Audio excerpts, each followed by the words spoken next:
Atentati i djeshëm në Rinas, ku u vra Gilmando Dani, ngjalli reagime në publik edhe për faktin personi që e shoqëronte, i cili mbeti plagosur, ishte agent i Agjencisë Mbikëqyrjes Policore.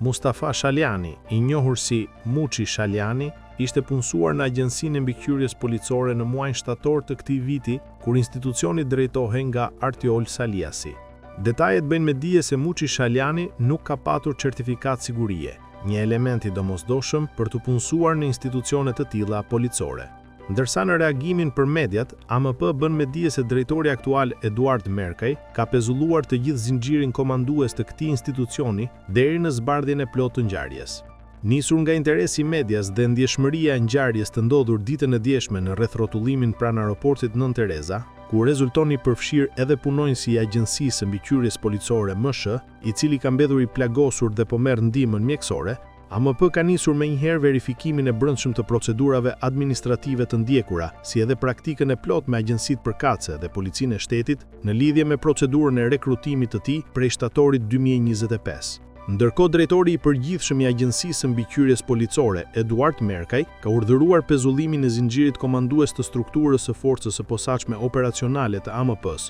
deri në zbardhjen e plotë të rrethanave të ngjarjes, thuhet në reagimin e AMP-s. Mësohet se institucioni që verifikon pastërtinë e figurës për punonjësit e AMP ka nisur hetimet për të zbuluar se si një person i afërt me njerëz të krimit u punësua në Agjencinë e Mbikëqyrjes Policore, institucion në varësi të Ministrisë së Brendshme, që ka për detyrë të monitorojë punën e policisë dhe zbatimin korrekt të ligjit.